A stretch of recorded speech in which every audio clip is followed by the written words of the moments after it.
há mais de 2000 anos, na região da Judéia, vivendo a sua vida ali com a sua família,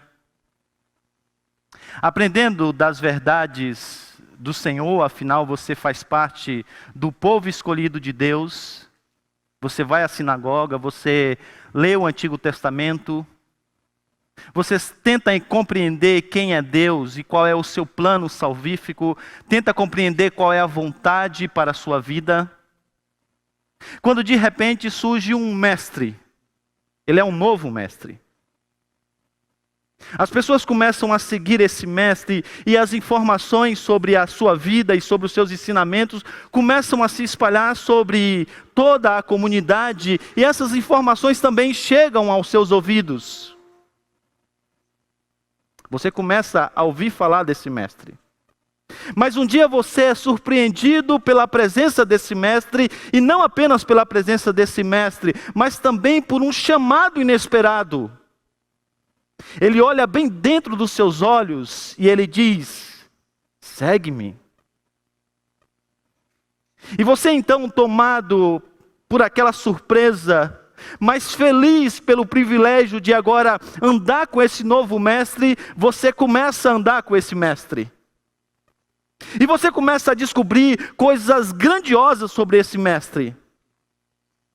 Há um dia que você está com ele, e o barco no qual vocês estão é tomado por uma grande tempestade.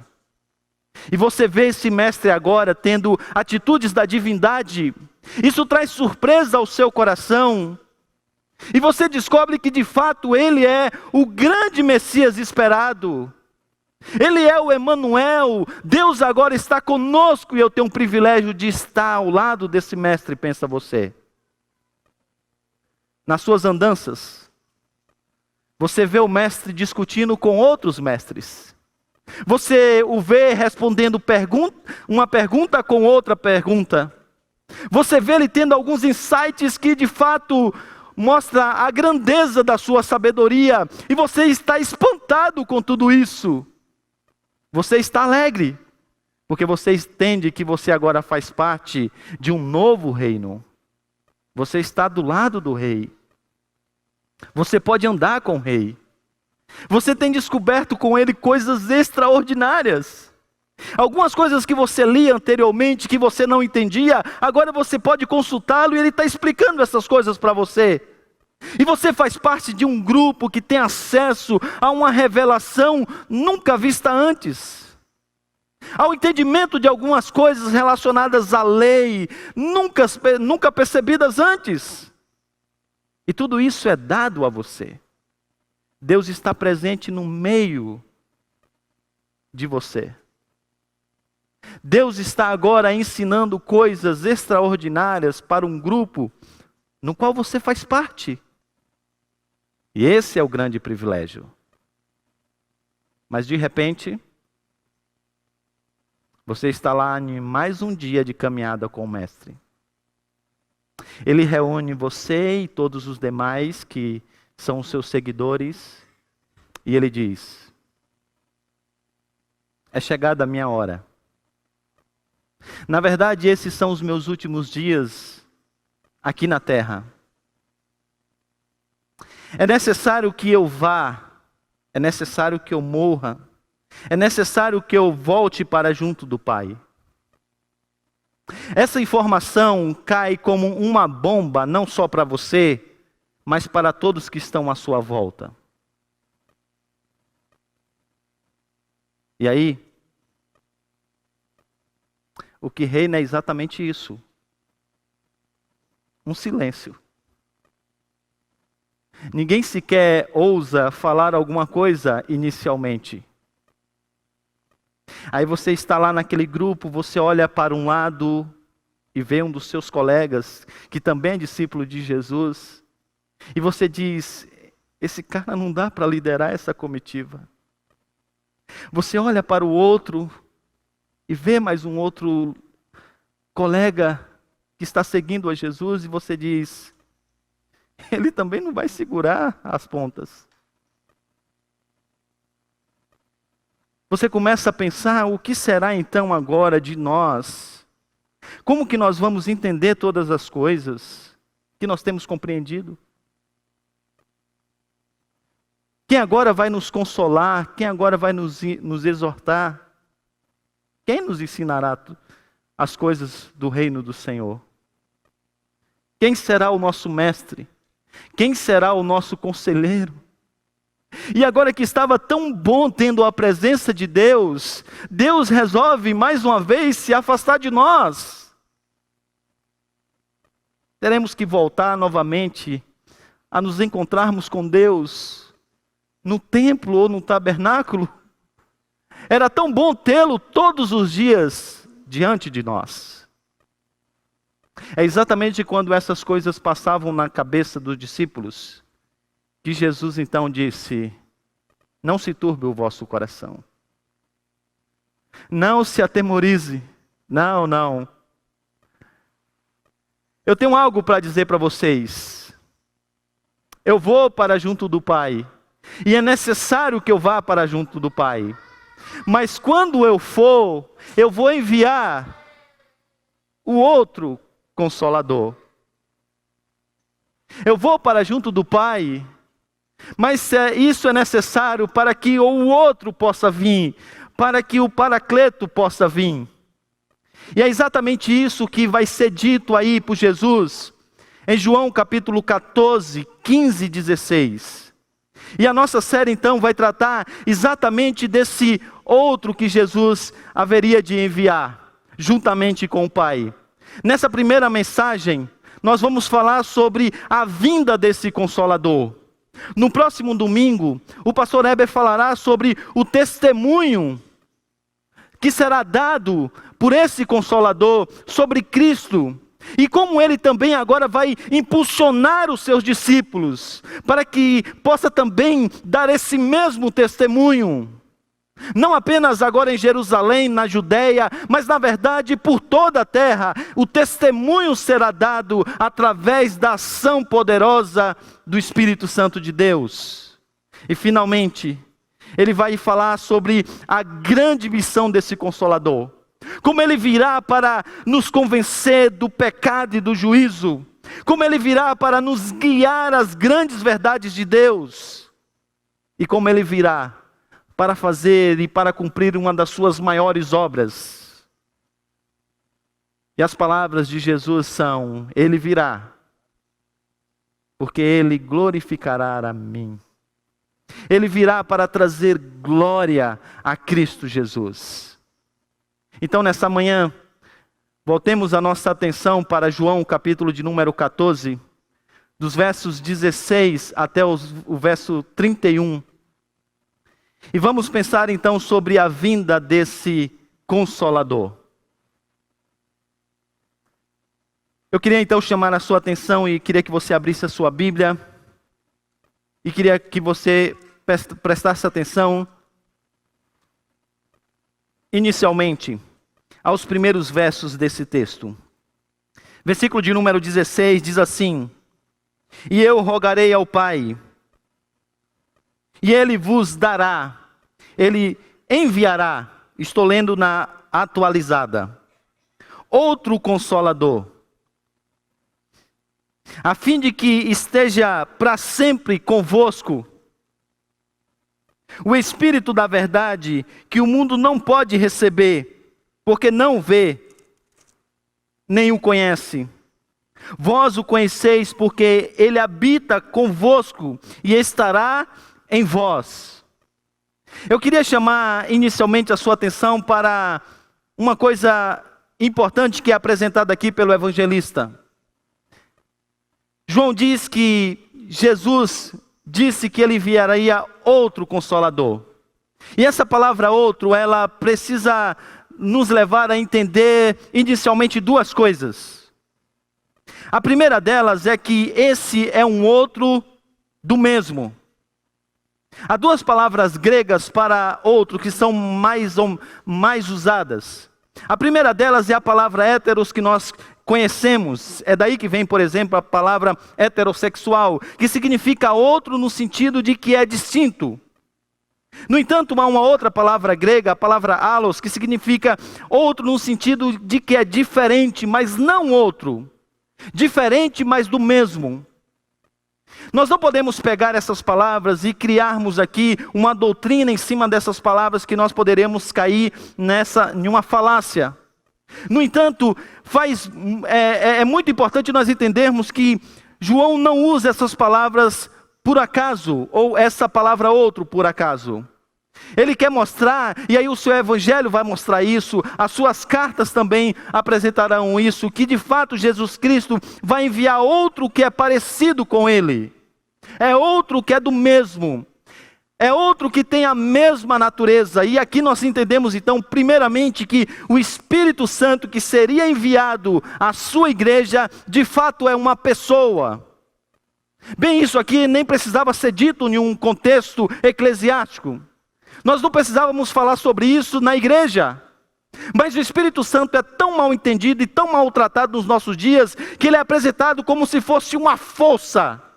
Alguém que de uma hora para outra desce sobre você em um momento da pregação, ou alguém que de uma hora para outra te dá uma capacitação especial para realizar alguma coisa. E nós nos esquecemos que ele é uma pessoa, que nós nos relacionamos, e que está dentro de nós, e que habita em nós. Mas o mais importante aqui, que Jesus quer que nós entendamos, é que de fato, o Espírito Santo de Deus é o outro Consolador, porque já houve anteriormente um primeiro.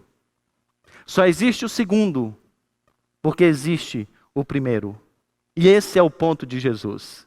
O ponto de Jesus aqui é que de fato esse segundo Consolador, ele virá para ocupar a posição de Jesus. Ele virá para fazer aquilo que Jesus estava fazendo com os seus discípulos. E quando nós olhamos para o ministério de Jesus, nós percebemos que há três coisas que Jesus fazia. A primeira delas é que ele de fato é o Emanuel. Ele é aquele que veio estar com o seu povo. A segunda coisa é que ele era um grande mestre. Ele era aquele que ensinava as verdades mais profundas do Senhor. Ninguém disse tanto sobre os grandes mistérios de Deus, a não ser o próprio Cristo Jesus. Ninguém trouxe tanta luz ao Antigo Testamento, senão Jesus Cristo. Ele é o mestre por excelência, mas não apenas isso, ele também é o grande Consolador. Ele é aquele que estava com os seus discípulos, ele é aquele que exortava os seus discípulos, que animava os seus discípulos, que aconselhava os seus discípulos. E a situação agora é exatamente essa. Jesus Cristo está partindo. Ele precisa ir. E a grande pergunta que é levantada na cabeça dos discípulos é exatamente, passam por essas coisas. Mas agora que nós estamos aproveitando dessa presença gloriosa de Deus no nosso meio, será que nós vamos perdê-la? Será que os nossos encontros agora, eles serão marcados? Ainda os discípulos têm dúvidas sobre os ensinamentos. Quem nos ensinará nessas grandes coisas? Há tantas coisas que ele disse que nós ainda não entendemos muito bem. Há tantas coisas que nós ainda temos dúvidas. E sempre tem uma multidão à sua volta. Nós pouco podemos falar com ele. Há tanta coisa que nós precisamos saber ainda. Mas sobretudo, quem cuidará de nós nesse mundo mau? Quem nos dará os conselhos nos momentos difíceis da vida? E aí Jesus disse: não se turbe o coração de vocês. Não se atemorizem. Porque eu vou, mas eu vou mandar o outro Consolador. Eu vou, mas eu vou mandar alguém que vai fazer aquilo que eu estava fazendo. E aí o Espírito Santo, então, ele é colocado como sendo aquele que vem substituir a Jesus para fazer algumas coisas que Jesus estava fazendo. E a primeira delas é exatamente fazer o papel de trazer Deus para perto de nós. E Jesus vai dizer: agora a divindade não estará mais entre vocês. A divindade estará dentro de vocês. Ele virá, diz o texto, para habitar dentro de vocês. Observe o texto que nos diz, versículo 16: eu rogarei ao Pai, e Ele vos dará outro Consolador, a fim de que esteja para sempre conosco. Emanuel, Deus conosco, vai continuar conosco, por meio da ação do seu Espírito Santo. O Espírito da verdade que o mundo não pode conhecer. Sim, o mundo não conhece esse Espírito, mas aos seus eleitos é revelado esse Espírito. E o texto diz então que os seus discípulos agora conhecem esse Espírito. Porque se você conhece a Jesus, diretamente você conhece ao Espírito. Porque o Espírito Santo não é uma segunda bênção depois da conversão, como diz muitos. Não! O Espírito Santo é alguém que você recebe no momento que você conhece a Cristo. Não há um segundo batismo que agora faz com que você tenha a presença finalmente do Espírito dentro de você. Não! Se você conhece a Jesus, você conhece o Espírito. E o versículo de número 17 termina: porque Ele habita convosco e estará em vós. Agora o Espírito Santo de Deus estará não apenas no meio do seu povo, mas dentro do seu povo. E o Jesus continua, versículo de número 19. Ainda há um pouco o mundo não me verá mais, ele diz. Vós, porém, me vereis. E porque eu vivo, vós também vivereis. Aqui talvez seja uma clara alusão à sua ressurreição, a maneira como ele será ressuscitado, trazido à vida através da ação também do Espírito Santo. E que talvez uma referência ao fato de que alguns discípulos verão a Jesus, ainda experimentarão da presença do Emanuel, dos seus ensinamentos, dos seus conselhos e do seu consolo.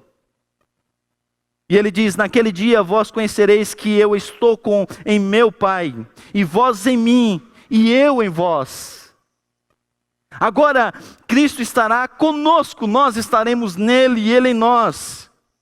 E ele continua: aquele que tem os meus mandamentos e os guarda, esse é o que me ama. E aquele que me ama será amado por meu Pai, e também o amarei e me manifestarei a ele. Disse-lhe Judas, não Iscariotes: de onde procede, Senhor, que estás para manifestar-se a nós e ao mundo, e não ao mundo? Mais uma dúvida teológica entre as muitas que os discípulos têm, por isso eles temem perder a presença de Jesus, porque quem tirará essas dúvidas? E o ponto aqui é que ele sabia que haveria uma manifestação do Messias, e essa manifestação seria gloriosa. E ele diz: como assim, Senhor? Não será uma coisa que todo olho verá? E Jesus aqui então diz, ele continua a dizer, respondeu Jesus: se alguém me ama, guardará a minha palavra, e o meu Pai o amará, viremos para ele e faremos nele morada. Jesus está falando desse relacionamento agora grande de fato com os seus discípulos. Na sua segunda vinda, de fato, ele vai inaugurar um reino, e ele vai morar com a gente. E vai ser um tempo muito especial, onde nós estaremos nele e ele em nós. Mas isso agora já é uma realidade. Ainda não é plena, como nós veremos e como nós viveremos, mas já é uma realidade, por causa do Espírito Santo de Deus, que agora habita em nós. E ele continua: quem não me ama, não guarda as minhas palavras, e a palavra que está ouvindo não é minha, mas do Pai que me enviou. A primeira coisa então que nós aprendemos aqui é que de fato o Espírito Santo de Deus, ele vai vir para poder habitar com o seu povo. O outro Consolador vai trazer a presença do Senhor, da divindade, para o seu povo de uma maneira muito grande. E agora, ele não ministrará apenas em nós, no nosso meio, mas ele ministrará dentro de nós, no nosso próprio coração. Por causa da obra de Cristo, os discípulos não mais perderão. Os discípulos nunca perderão a intimidade com o Pai. Esse é o sentido de vida. Vida significa comunhão com Deus. Vida eterna nada mais é do que comunhão imperdível com Deus. E essa comunhão, ela já é uma realidade e será uma realidade ainda mais plena. Por quê? Porque Cristo foi para junto do Pai, mas Ele enviou o outro Consolador. Mas há uma segunda coisa que Jesus também fazia, e fazia muito bem. E se nós fôssemos discípulos de Jesus, perdendo esse grande mestre, nós ficaríamos preocupados, porque Ele é um grande rabi, Ele é um grande mestre. E os discípulos estão preocupados sobre como entender as verdades do reino de Deus, como compreender a divindade. E Jesus diz, não se preocupe. No lugar de vocês conhecerem menos a divindade quando eu for, vocês na verdade conhecerão ainda mais quando o outro vier. Ele virá e ele vai ministrar ao coração de vocês. Observe agora o versículo de número 25.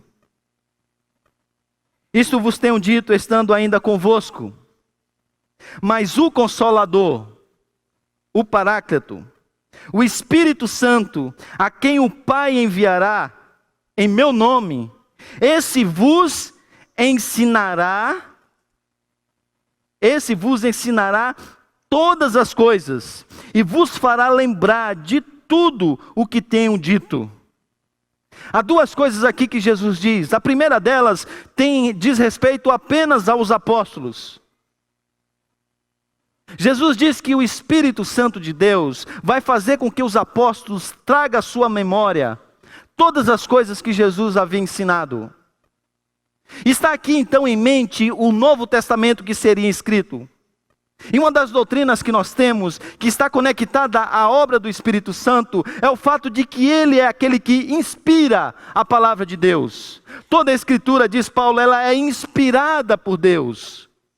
Ou seja, é o Espírito Santo que então influencia de forma sobrenatural os escritores, para que eles possam então produzir a Escritura.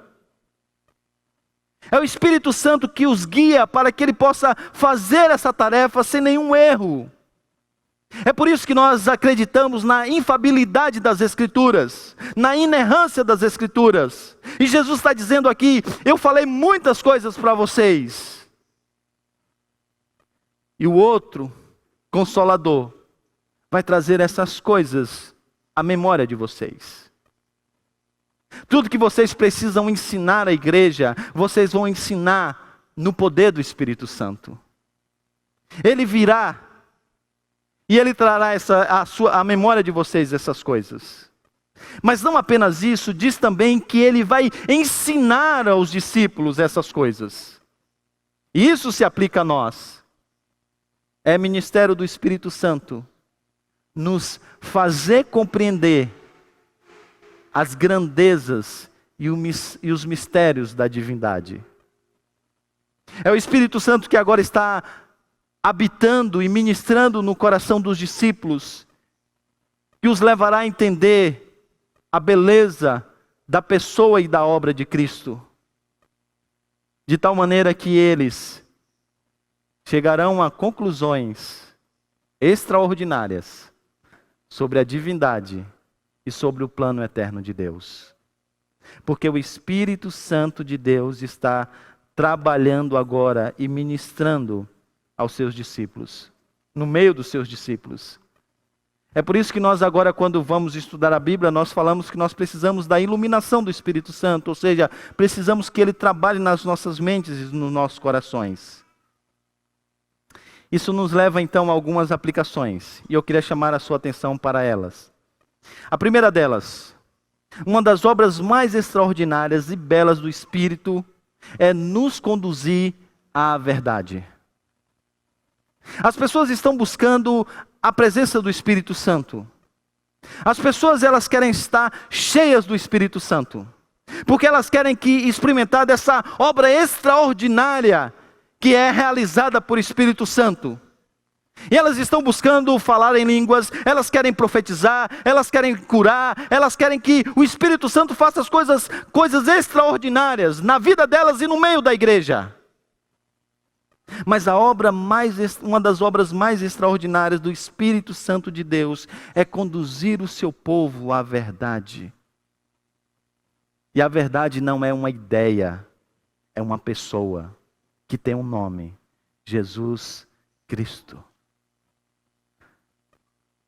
Essa então é uma das obras mais extraordinárias e belas do Espírito Santo de Deus. Nos conduzir ao conhecimento de Cristo. A igreja precisava desejar muito mais isso do que deseja. A igreja precisava mudar a direção e reorientar as suas orações para ter a plenitude do Espírito Santo. Nós deveremos ansiar mais para que o Espírito Santo trabalhasse nas nossas mentes e nos nossos corações, a fim de sermos conduzidos à verdade, a Cristo. Dentro disso, conectando ainda com o nosso tempo, precisamos entender que se os sinais extraordinários não geram fé em Cristo e maior compreensão da divindade, eles estão, no mínimo, fora de propósito. Porque o Espírito Santo fez coisas extraordinárias, não tenha dúvida. O Espírito Santo e pessoas no poder do Espírito Santo curou pessoas, não tenha dúvida. A Bíblia fala sobre isso. Agora, todas as vezes que o Espírito Santo fez coisas extraordinárias, o alvo de todas essas coisas era para que as pessoas tivessem uma compreensão sobre o Redentor, sobre a verdade. Os sinais nunca foram um fim em si mesmos, nunca. Os sinais sempre apontaram para outra coisa. E sempre eles deveriam apontar para a verdade. Então, se nós estamos experimentando, como alguns dizem, um verdadeiro avivamento no nosso país, e uma ação extraordinária no meio da igreja brasileira, onde coisas extraordinárias estão acontecendo no meio do povo de Deus, se essas coisas que estão acontecendo em toda a nossa nação, se essas coisas não têm conduzido a uma fé maior em Cristo Jesus e uma compreensão da sua pessoa, da divindade, do plano eterno de Deus, no mínimo isso está fora de propósito. Agora há uma terceira coisa que tem muito a ver conosco. Essa é a razão motivadora para estudar, ensinar e pregar. Sim, isso é o que me motiva a fazer essas três coisas. Eu acho que você também talvez já tenha tido um momento que você está desejoso de compreender o plano de Deus, a vontade de Deus, compreender a Escritura. Mas você se acha tão incapaz porque você lê, mas não entende. E eu já vi pessoas falando: pastor, eu leio, mas eu não entendo, eu não consigo compreender essas coisas. Sabe, eu queria ter assim um dom que tem alguns pastores, porque parece que o pastor lê o texto assim e parece que as coisas se abrem, né? Parece que o pastor tem um dom maior de entendimento. A boa nova é que nós temos outro que é igual a Jesus. Quando os discípulos diziam assim: Senhor, nós não entendemos essa parábola. Isso que o Senhor acabou de dizer, eu não faço a mínima ideia. O que isso significa? E Jesus sentava com os seus discípulos e dizia: olha, isso significa isso significa isso. E aí eles diziam: ah. E sabe qual é a boa notícia? É que agora você se depara com as Escrituras. E que agora você lê as Escrituras, você lê o que esses apóstolos inspirados escreveram. E agora o Espírito Santo está dentro de nós, iluminando a nossa mente, para que essas coisas façam sentido. Então sim, a gente tem que ler a Bíblia, porque o Espírito Santo de Deus pode desvendar os nossos olhos para contemplarmos as maravilhas da lei do Senhor. Mas isso não tem a ver apenas conosco. Isso tem a ver, por exemplo, com o nosso ministério de ensino também. E esse ministério é amplo, não diz respeito apenas a professores de escola dominical. Porque se você é um cristão, você necessariamente está envolvido no ensino. Se você é pai, no ensino dos seus filhos. Se você não tem filhos, no ensino dos filhos da comunidade na qual você está inserida. Por isso que nós falamos de educação de forma muito mais ampla, porque você também tem um papel importante na educação, no ensino das verdades do Senhor. Ou até mesmo de uma pessoa que você agora está orando e ensinando a Escritura para que ela possa entender a vontade de Deus.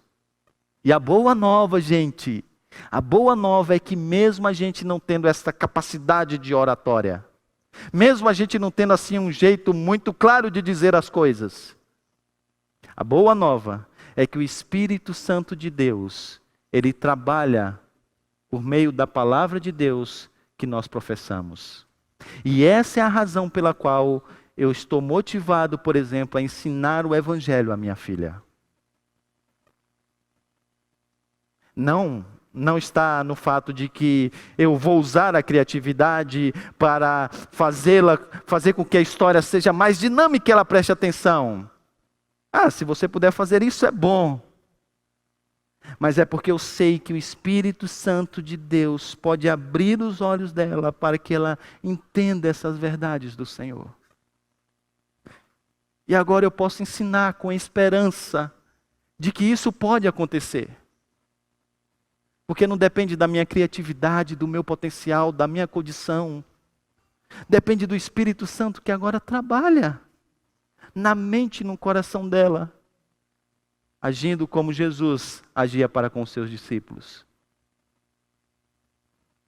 Isso me motiva, por exemplo, vir aqui à frente e agora falar para vocês essas coisas. Porque eu sei que, a despeito das minhas limitações, da minha capacidade, é o Espírito Santo de Deus que trabalha na mente e no coração de vocês, a fim de convencê-los do pecado, do juízo. É o Espírito Santo de Deus que pega agora essa palavra e faz com que ela se torne mais clara para você e que produza então exortação, consolo, conforto, santificação. Jesus está dizendo: eu vou para junto do Pai. Mas calma, nada de medo, gente, nada de desespero. Eu enviarei o outro Consolador. E ele não estará apenas no meio de vocês, ele estará dentro de vocês. E ele vai ensinar, ele vai guiar vocês no ensino. Ele vai ensinar a vocês as verdades do Senhor. Jesus já tinha dito assim: eu tenho muita coisa para falar para vocês. Mas vocês não conseguem entender agora. Vocês não vão suportar o que eu tenho a dizer para vocês. Mas o outro virá. E ele lançará a luz para o entendimento dessas coisas. E isso acontece no Novo Testamento. A gente vai ver uma série em Atos, onde a gente vai ver como a descida do Espírito Santo conduziu a igreja ao entendimento dessas verdades e ao testemunho por toda a terra. Mas há uma terceira e última coisa, e eu queria então que você voltasse a sua atenção para essa. É que o Espírito Santo também agora vai fazer o papel de consolador, ou de conselheiro. E o Espírito Santo de Deus não tem o intuito de simplesmente dar consolo em si e por si só. Mas ele produz uma paz no coração como resultado de outros processos divinamente úteis que ele vai realizar em nós e dentro de nós. E aí nessas palavras de despedida, Jesus diz assim aos seus discípulos, olha o versículo de número 27, deixo-vos a paz, uma paz que remédio nenhum dá. Deixo-vos a paz, a minha paz vos dou. Não vos la dou como o mundo, como dar o mundo. Não se turbe o vosso coração, nem se atemorize. Jesus sabe aqui que os seus discípulos estarão preocupados. Jesus sabe o que virá pela frente. Jesus conhecia exatamente o mundo no qual eles viviam, assim como conhece o mundo no qual nós vivemos. E ele sabe o que é viver em um mundo caído, onde as nossas emoções estão atrapalhadas, onde os nossos corações estão confusos, onde nós vivemos situações terríveis de angústia na alma e na vida. E ele sabia dessas coisas. E quando ele estava lá com os seus discípulos, ele os ajudava a lidar com essas coisas. Mas ele diz: agora eu vou para o Pai, mas o outro virá, e ele também vai vos consolar. Agora preste atenção em uma coisa.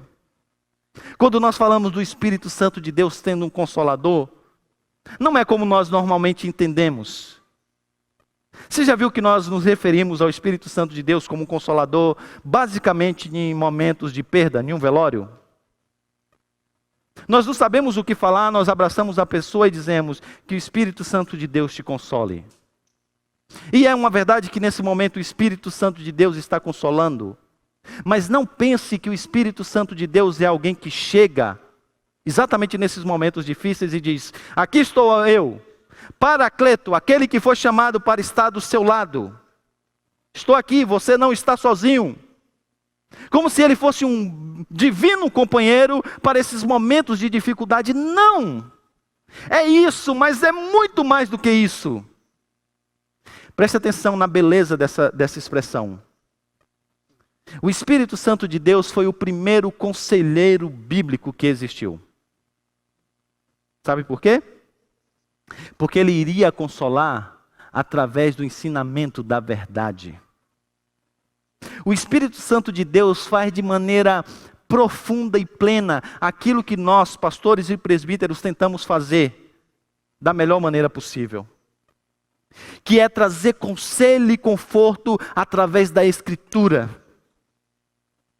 E a beleza dessa coisa, gente, é que o Espírito Santo de Deus, ele abre o seu entendimento para compreender o plano de Deus, a vontade de Deus, e através desse ensinamento você encontra consolo. Entendeu o que é mais do que se colocar do lado? Entendeu que é alguém que está ministrando a sua mente, ministrando ao seu coração, para que você encontre consolo de fato onde pode ser encontrado. Para que você encontre essa paz que Jesus se referiu, que o mundo não pode dar. Porque a paz vem através do entendimento do plano de Deus, de quem Deus é. A maioria dos nossos problemas tem a ver com a nossa falta de entendimento de quem Deus é. A ansiedade que muitas vezes toma conta da nossa alma é fruto de que a gente não entende o Deus que a gente serve. As nossas preocupações ou ocupar-se antes do tempo é fruto do entendimento dessas coisas.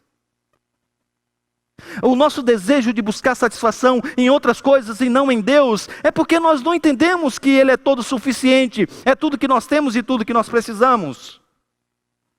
E qual é o papel do Espírito Santo? Agindo como consolador, como conselheiro, como paracletos. Ele vem então nos conduzir à verdade e nos consola, não apenas estando do nosso lado. Ele faz isso, é verdade. Mas Ele nos consola nos ensinando a verdade. Sabe aquele consolo que às vezes você recebe em momentos difíceis, mas que não vale de nada? Que ele é vazio. Fica firme que vai passar.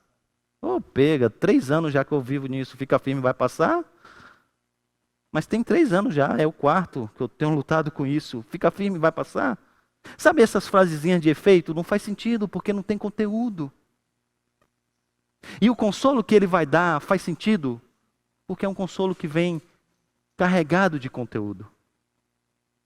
E o Espírito Santo, e Jesus está dizendo que o Espírito Santo de Deus, ele é aquele que será enviado para ser o outro conselheiro. O outro conselheiro. E é bom ter um conselheiro assim. Que não tem temor de homens, tá? Ele não teme a homens. Então ele vai te exortar na hora que for te exortar.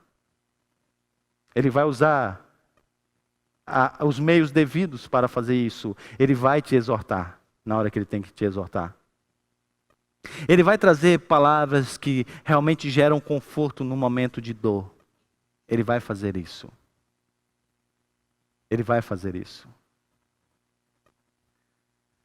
Os discípulos estão preocupados, atemorizados. Jesus tem que ir. A fim de acalmá-los, Jesus diz: eu vou. Mas eu vou mandar o outro que virá. Ele é igual a mim. E ele virá para estar não apenas com vocês, mas dentro de vocês. Ministrando no coração de vocês.